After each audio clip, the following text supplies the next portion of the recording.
இல்லை 2026 சட்டமன்ற எலெக்ஷன் பற்றி தான் நாங்கள் பேசிட்டோம். கிரக சூழ்நிலையில் இன்னைக்கு விஜய் ஃபேக்டர் ஒரு முக்கியமான ஃபேக்டர். அதே போல் கூட்டணிகள் மற்ற விஷயங்கள்லாம் எங்களை பொறுத்த வரைக்கும் ஜனவரி 6ஆம் தேதியிலேருந்து மிக அதிகமான வேகம் எடுக்கும். அந்த வேகத்தில் யாரெல்லாம் சரிய போகிறார்கள், யாரெல்லாம் நிற்க போகிறார்கள் என்றெல்லாம் பார்க்கணும். நிறைய பேர் பிரிந்தவர்கள்லாம் ஒன்று கூடக்கூடிய காலகட்டம். ஸோ இதெல்லாம் சேர்ந்து அதே போல் விஜய் சாருடைய அமைப்பும் சீமான் சாருடைய அமைப்பும் கூட்டணியில் வரப்போகிறார்கள் என்பதெல்லாம் நீங்கள் பார்க்கணும்.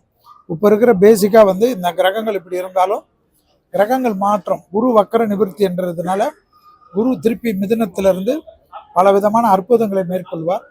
எது எப்படி இருந்தாலும் பிரிந்து நின்றால் அது ஆட்சியாளர்களுக்கு தான் வரும்ன்றது ஜோதிட அறிவே வேணாம், எல்லாருக்கும் தெரியும். ஸோ இந்த கூட்டணிகள் 6ஆம் தேதியிலிருந்து குறிப்பாக தமிழ்நாடு பெரிய அரசியல் போர்க்களமாக மாறும் என்பது தான் என்னுடைய கணிப்பு. கூட்டணிகள் மற்ற விஷயங்கள் எல்லாம் வைத்து நாங்கள் ஜோதிடர்கள் எல்லாம் கண்டிப்பாக இந்த 6லிருந்து 15க்குள்ளாக வெறும் அரசியலுக்கு மட்டும் பேசுவதற்கு தனியாக சென்னையில் ஒரு விழா ஏற்படுத்தியிருக்கிறோம். ஸோ அந்த விழாவில் நாங்கள் தீர்க்கமாக இதை பற்றி பேசுவோம். என்னுடைய நீச்சபங்க ராஜயோகம் வருது, பெரிய யோகம் அது. அது என்னை பொறுத்த வரைக்கும் நான் ஏற்கனவே சொன்னது தான். ஒரு நீச்சபங்க ராஜயோகம் இருந்தாலும் அரசியல் என்பது தினமும் தேர்தலில் வரணும், தெருவில் இறங்கணும், மக்களை சந்திக்கணும். இப்போ அவருடைய அணிக்கு அவருடைய கட்சிக்கு நிறைய பேர் பெரிய பெரிய ஆளுகள்லாம் வருகிறார்கள். அதெல்லாம் அவர் சரியாக அவர் நிர்வகிக்கணும். ஏன்னா கடகராசிக்கு என்ன பிரச்சனைனா 2இல் கேது 8இல் ராகு இருக்கிறது. கூட இருக்கிறவங்க அவரை அணுகாமல் வச்சு, இப்போ செங்கோட்டையன் உங்கள் மாவட்டத்திலே செங்கோட்டையன் இருக்கார், வலிமைமிக்க தலைவர். அவர் என்னுடைய நெருங்கிய நண்பர். அவர் இப்போ அவ்வளோ வருஷங்கள் இருந்த அனைத்து இந்த அண்ணா திராவிட முன்னேற்ற கழகத்தை விட்டு விஜய் சாருக்கே போயிருக்காரு. பெரிய ஒரு நிர்வாகி.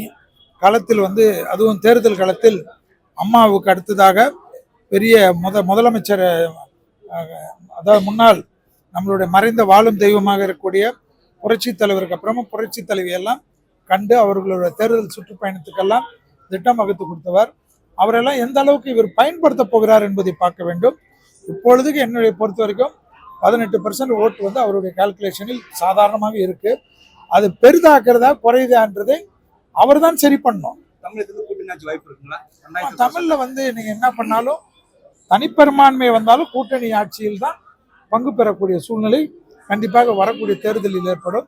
ஏனென்றால் இந்தியா முழுவதும் அந்த மாற்றங்கள் இந்த வருடத்தில் சனி வந்திருந்த பிறகு கிரகம் கொண்டு வந்துருச்சு.